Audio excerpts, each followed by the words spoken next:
राम राम जी, राम राम। कार्तिका ठाकुर राय दामोदर विष्णु भगवान की जय। कार्तिक महात्म्य को दूसरे अध्याय को पाठ आप सुनो। बोले कृष्णचंद्र भगवान की जय। श्री कृष्ण बोले, हे प्रिय, जब गुणवती ने राक्षस द्वारा अपने पिता और पति को मारना सुना तो दुखित हुई और रुदन करने लगी। हे स्वामी, हे पिता, आप मुझे छोड़कर कहाँ चले गए? मैं आपके बिना क्या करूं? अब मेरा भोजन वस्त्र का प्रबंध कौन करेगा? अब मैं किसकी शरण लूं? मैं विधवा हो गई हूँ। विधाता का मेरे ऊपर कोप हुआ।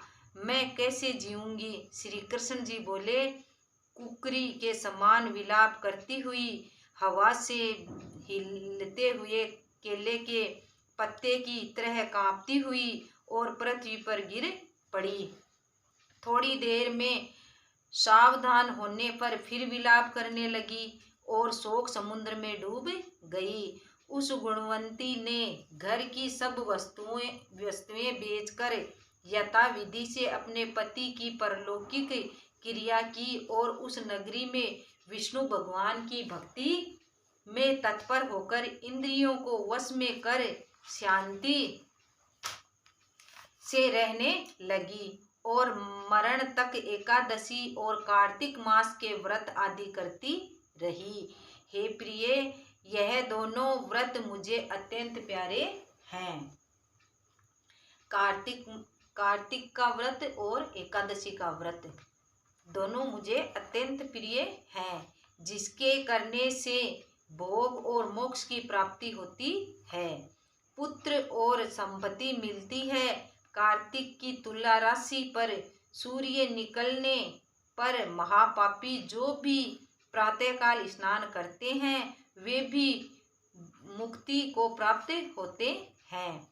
जो मनुष्य स्नान, जागरण, दीपदान और तुलसी का पालन करते हैं वे विष्णु के रूप हैं। विष्णु भगवान के मंदिर में झाड़ना, सतियां काटना तथा विष्णु की पूजा आदि का कार्य जो मनुष्य करते हैं वह जीवन मुक्त होते हैं। इस प्रकार वह गुणवती हरेक वर्ष कार्तिक व्रत और विष्णु भगवान का नित्य ही पूजन करती रही। एक समय वृद्ध अवस्था के कारण दुर्लभ होने से रोग और ज्वर से पीड़ित होने पर भी गंगा स्नान को गई। ज्यों ही पानी में उतरी, जाड़े के मारे कांपने लगी। उस समय गुणवंती ने आकाश में आता हुआ विमान देखा। शंख चक्र गदा पद्म आदि आयुधों को लिए हुए विष्णु के रूप धारण करने वाले पार्षद गरुड़ की ध्वजा वाले अप्सराओं से युक्त ऐसे विमान में बैठकर वैकुंठ को ले गए। प्रदीप्त अग्नि के समान कीर्ति वाली गुणवती विमान में बैठी हुई कार्तिक व्रत के प्रभाव से मेरे पास आ गई। जब ब्रह्मादि देवताओं की प्रार्थना से मैं पृथ्वी पर आया तब वे गण भी मेरे साथ आए। हे भामिनी, यह सब यादव मेरे गण हैं और तुम्हारे पिता देव शर्मा भी इस जन्म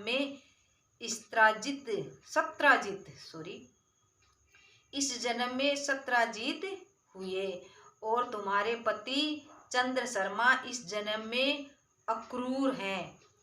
और हे देवी, तुम वही गुणवंती हो जो कार्तिक के स्नान के प्रभाव से मेरे लिए अत्यंत प्रिय हो।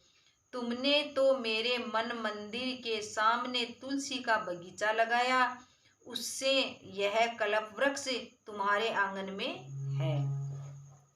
कार्तिक में जो पहले तुमने दीप दान किए हैं उस फल से तुम्हारी सुंदर देह और घर में लक्ष्मी देवी का निवास है, जो संपूर्ण व्रतादि पति स्वरूप भगवान को अर्पण किए थे। इसलिए तुम मेरी पत्नी बनी हो और तुमने जन्म मृत्यु तक जो कार्तिक व्रत उपवास किए हैं, जिससे तुम्हारा वियोग मुझसे कदापि नहीं होता। इसी प्रकार कार्तिक में व्रत करने वाले तुम्हारे समान मेरे प्रिय होंगे। सूत जी बोले, सत्यभामा जी अपने पूर्व जन्म का सब हाल जानकर बड़ी प्रसन्न हुई। बोलिए कृष्णचंद्र भगवान की जय। कार्तिका ठाकुर राय दामोदर विष्णु भगवान की जय।